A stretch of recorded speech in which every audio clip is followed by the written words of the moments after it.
So I want to relate to you some personal experiences which I've gone through over the past few years, and specifically what I want to talk about in this piece is the concept of the soul. Now, I'm not sure if you believe in the idea of an eternal soul or a essential spirit of your being, but in this video I'm going to discuss this idea, talk about the idea, relate a few of my own experiences, relate some experiences of a great psychologist by the name of Carl Jung, and really just explore this idea of the soul and of what it means to find meaning and purpose in your life. So I'm going to start with a reading of a book which the great psychologist Carl Jung wrote, and it's a book called The Red Book, and the Red Book is Jung's record or journal of some of the introspective visions which he had during a period of great emotional inner turmoil, confusion and chaos for him between, I think, 1915 and 1930. So I'm going to just open up with a bit of a reading from the Red Book. No culture of the mind is enough to make a garden out of your soul. I had cultivated my spirit, the spirit of this time in me, but not that spirit of the depths that turns to the things of the soul, the world of the soul. The soul has its own peculiar world.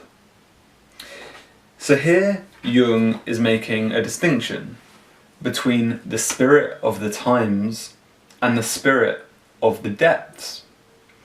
I found this fascinating when I read it. The spirit of the times, there's a German word for that, Zeitgeist. So the Zeitgeist is, the music, the albums that just came out last week, this year, last decade or so.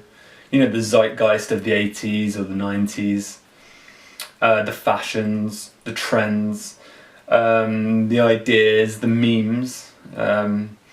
Dawkins said that there were these things called memes, which are basically self-replicating patterns of social behaviour and ideas.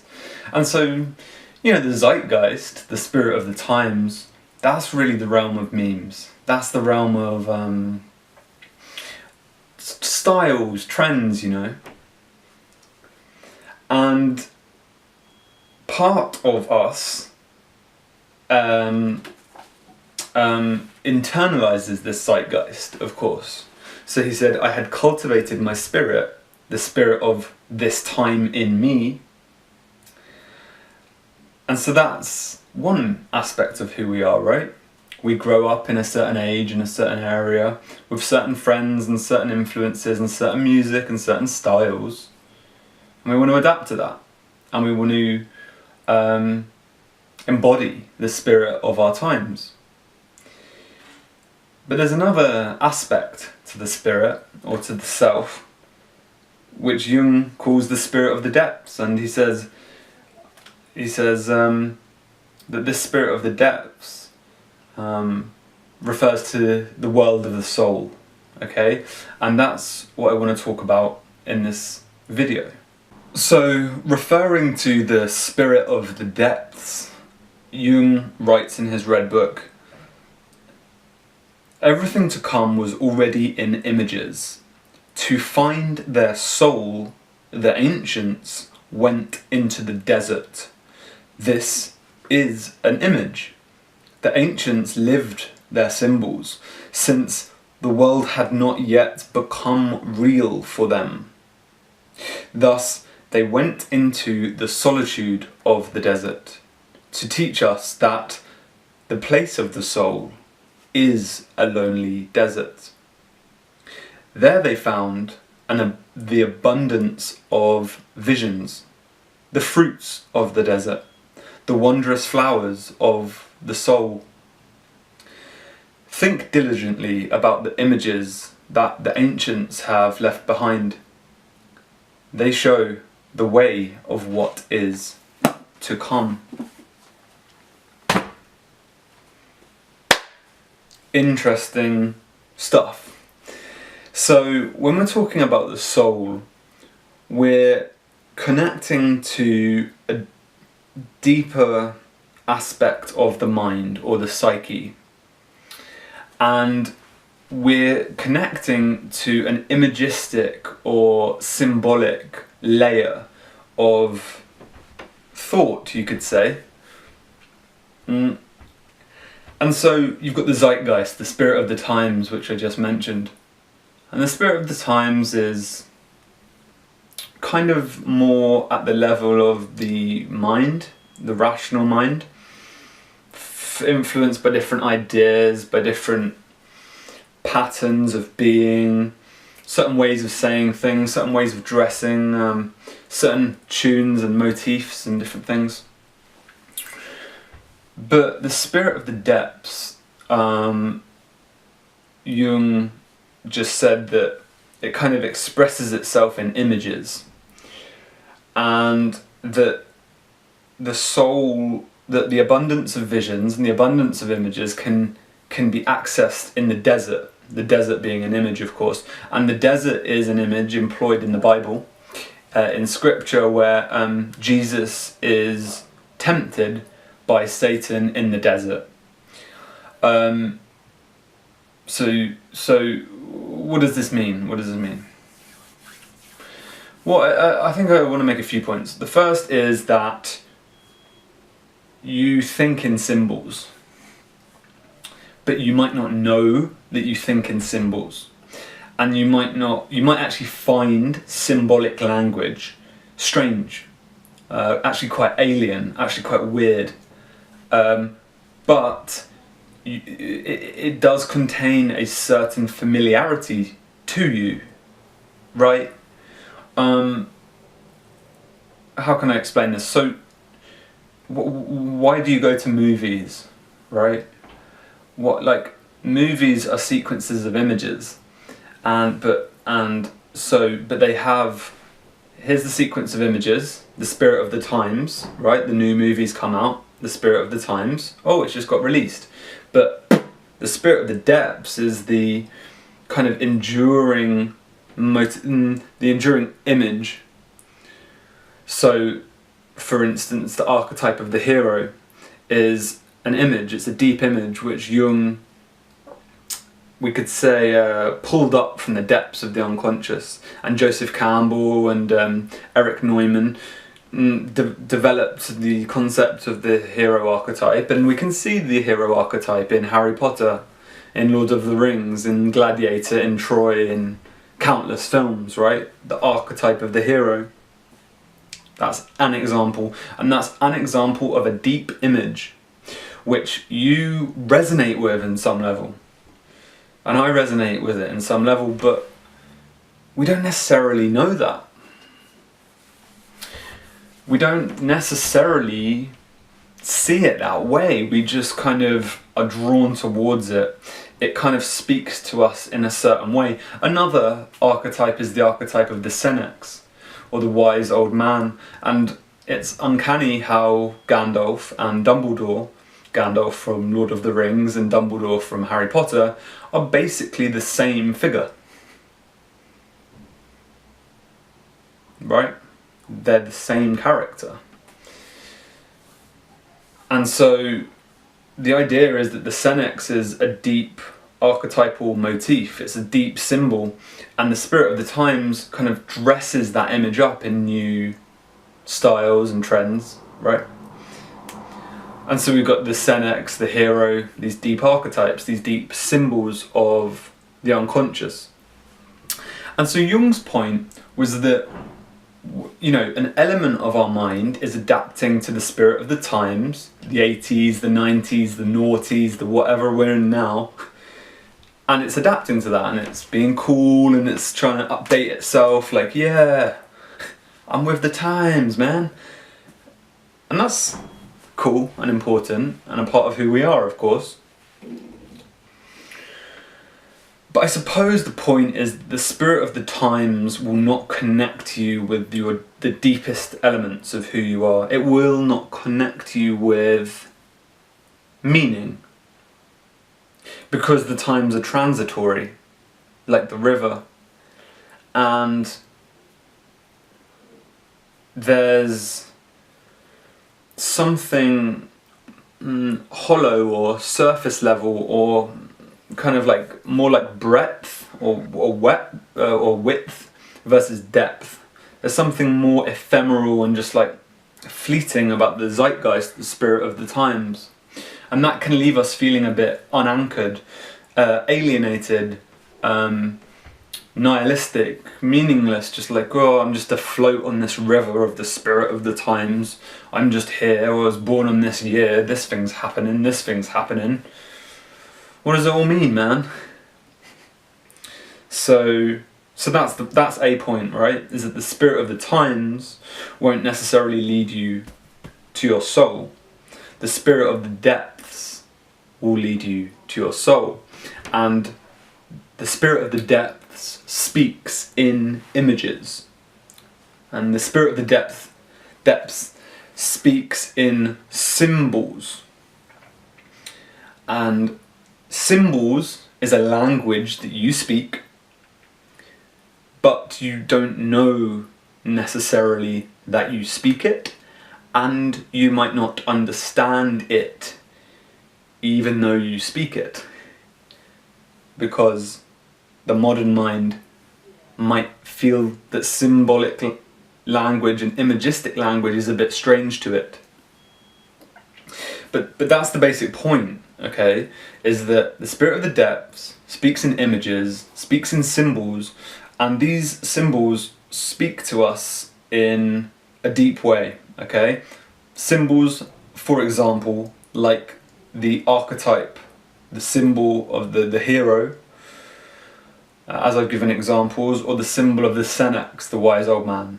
These are just examples to illustrate the point that beneath the spirit of the times, the fluctuating art form, the fluctuating meme or pattern of being, there is a deeper pattern of being, a more fundamental blueprint, archetype and symbol and image that is underneath it.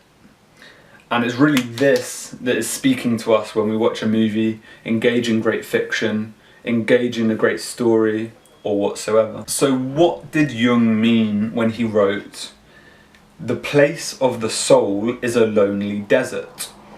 There they found the abundance of visions, the fruits of the desert, the wondrous flowers of the soul." Beautiful language, what does he mean? Well, here I'm going to relate some personal experiences of practicing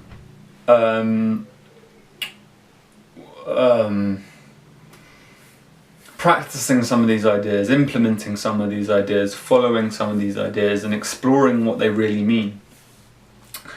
And so far I've said that the spirit of the times, the zeitgeist, is more of a wide, fleeting, ephemeral, shallow spirit on the top, which fluctuates with time and space. And the spirit of the depths, that leads us to meaning, that leads us to our soul, that leads us to the more fundamental elements of our being. And the spirit of the depths speaks in images, okay? Jung thought that the language of the soul was dreams. Dreams, of course, are imagistic. They're imagistic, symbolic. They're rich in symbols. And so we could say a movie is a dream. is a fantasy.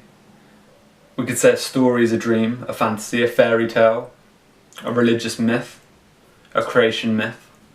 We could say that humanity's been dreaming quite a lot, and that things kind of are born out of those dreams in a way. And so here's the idea. The idea is that there's a practical way for you to connect with the spirit of the depths within you. So what does Jung mean when he said this thing about the desert?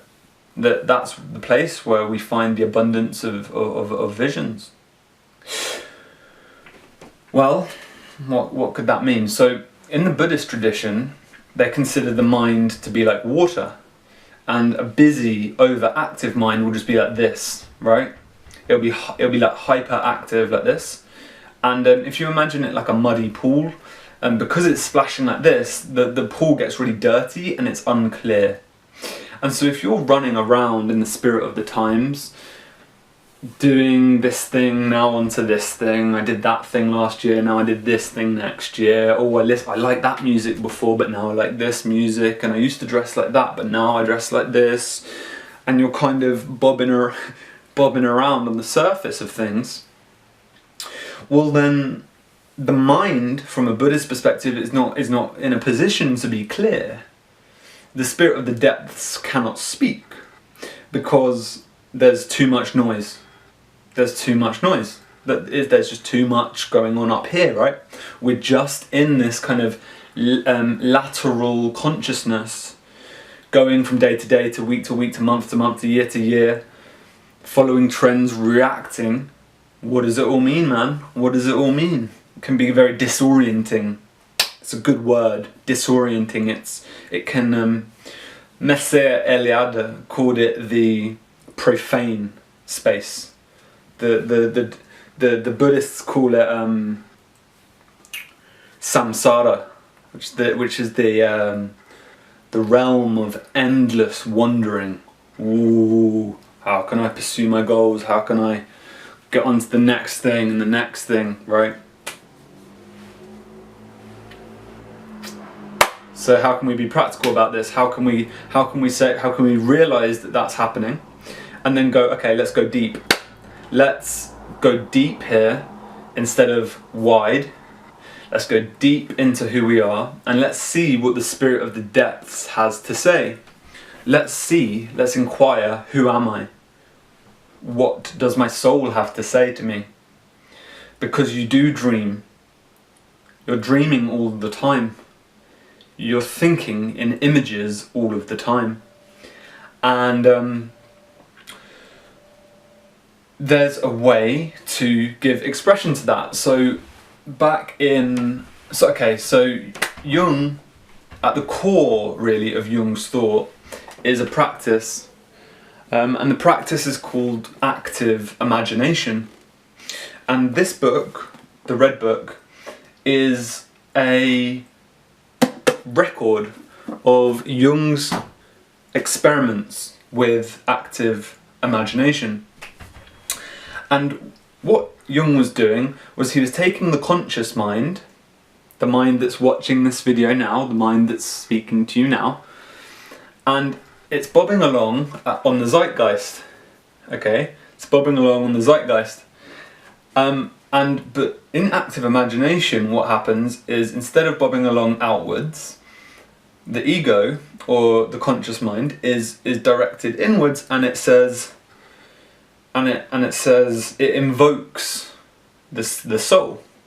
It invokes God, or it invokes source energy, and it says, and it looks with curiosity what's there. And remember, we said this is the unconscious, and this is consciousness. And by opening a channel of communication between the conscious mind and the unconscious mind, this is the technique of active imagination. We are forming a dialogue, okay? We're opening a channel of communication between the ego and the self, or the soul. And so active imagination is a technique where we invoke the soul.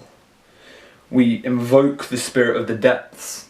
And remember, the spirit of the depths speaks in images, dreams and symbols. So in October 2017, last year, I took a week out, took 7 days out, and I used that time for introspection, and I used that time as focused time for solitude, for individual self-reflection. And I used the time to practice this technique called active imagination. I had actually been exploring the practice somewhat for a few months before, but it was in this time this week that I really used the opportunity to explore. And so we've got the conscious ego and the unconscious, and the conscious ego is invoking the unconscious, the soul, and saying, and listening fundamentally. And so how did I do this? I took a journal. I sat by a lakeside up in the mountains in Silver Plana, and I asked myself questions like, what are my values? Who am I? Stuff like that. Deep, meditative, reflective stuff. Because I'm invoking, remember, the spirit of the depths, not the spirit of the times, the Zeitgeist, the spirit of the depths. Create the space, ask the questions logically, the ego asks, and here came a response. And the response comes in daydreams, in fantasies, and they are imagistic sequences. So I was in the mountains and I thought of a mountain, and I thought what was associated with that mountain. And I wasn't doing it consciously. The imagination was populating the scene with associations. Okay, Jung thought that there were two ways of thinking: directed thinking, like right now I'm trying to communicate this to you in a very directed, clear and concise way, trying to sequence things and direct things and segment them and categorize them. This is the rational mind, and we're very used to this type of thinking. It's high resolution, real clear. But there's another type of thinking which is associative thinking, which is, the sun is consciousness, that consciousness is to do with illuminating, the sun is associated with light, which is associated with knowledge, which is associated with learning and enlightenment and expansion. You see, there's an organic, imagistic, symbolic substructure to our thought, and in art and in movies we understand this intuitively. It's a language we speak, but we don't understand why it makes sense, but it does make sense. It makes sense that witches come out at night when the moon is strong and things are dark, and they might come from the swamp, right? The dark forest.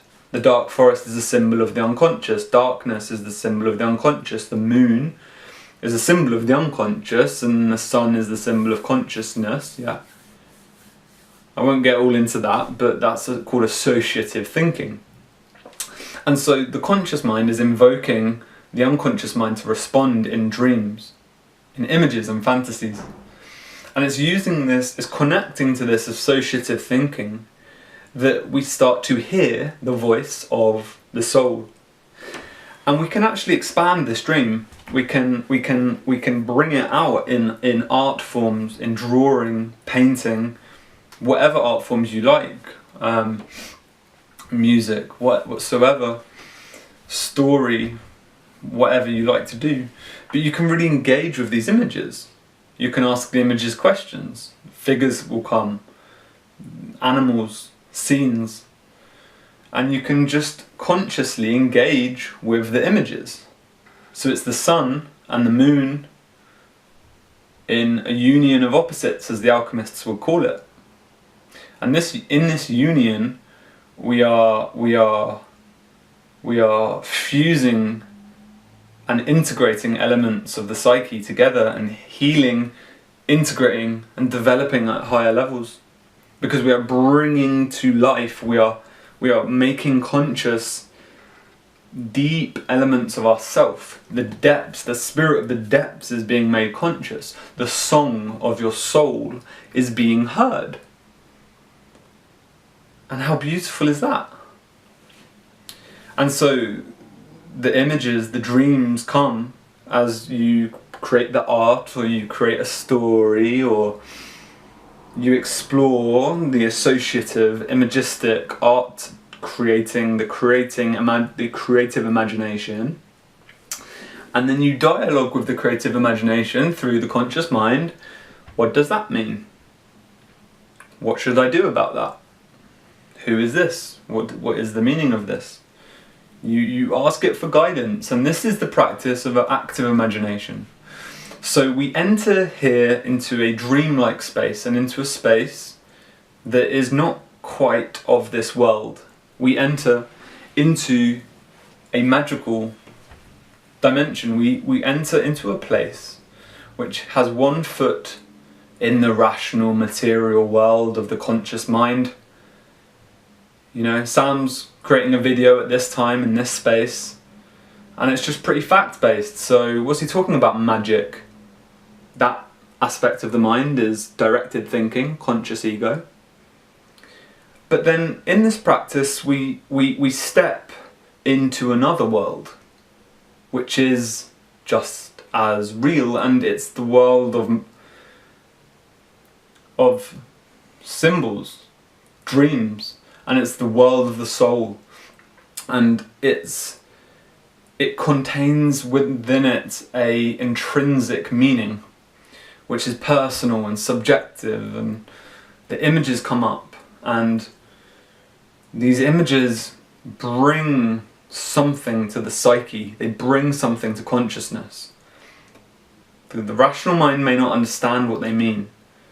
It might with time, but the point is to get these opposites aligned, and in that alignment much growth and development can happen, because consciousness now has an axis mundi, a world center, a point of orientation. Eliade called this the sacred, because in our dreams, in the images of the soul, we find a sacred language, we find a sacred element of who we are. As the spirit of the depths speaks, we find it holy, we find it numinous, magical, it glistens, it captures us. That's the best way I can describe it. Because when the conscious ego, who has been alienated, has been crashed upon the waves of the Zeitgeist of profane time, slogging and caught in the memories and caught in the fragments of the wide and infinitely expanding world where we feel like a meaningless dot. When that's how the conscious ego has lived its whole life, to connect with a ancient symbolic language and imagery that is alive and dynamic within one's own soul, within one's own psyche, within oneself, well, what a curious thing to find within oneself. And what that does is it gets the ego who's been lost in the desert, right? Lost and wandering in the desert, and the abundance of visions comes. The fruits of the desert come in images, in this, well, myth, in this personal myth, in this mythos, in this deep and infinite and beautiful substructure of our own soul, of our own mind, of our own psyche. And we can say that this world is rich in meaning. It's rich in intrinsic, subjective meaning, which speaks to us. And in so doing, in practicing active imagination in this way, we can sync and align conscious ego, which adapts to the world and the spirit of the times, and the unconscious self or psyche. And if we can align these two poles of our psyche, of our being, well, then we can live on purpose. We can live in harmony. We can live in alignment, and we can feel like a meaningful specific, and we can feel empowered, and we can feel in touch with God, in touch with our soul, in touch with the source and center of our being. And that all will happen if you care to explore the spirit of the depths, as Jung put it, and to realize that the spirit of the times is great, and there's very much a place for new styles, for new musics, for new ways of being, for new industries, for new opportunities and things that happen in the spirit of the times. There's a place for it. But it does not contain meaning and purpose. Meaning and purpose are alive within you, but they originate from a psychic center that you just might not be aware of or contacting or seeking. And that psychic center is the soul. Thanks for listening to the video. If you have any questions or you found that interesting and wanted to share a comment, leave the comments below. And if you want to hear more about future videos and more content I'm putting out, just click subscribe down below. Thanks for listening.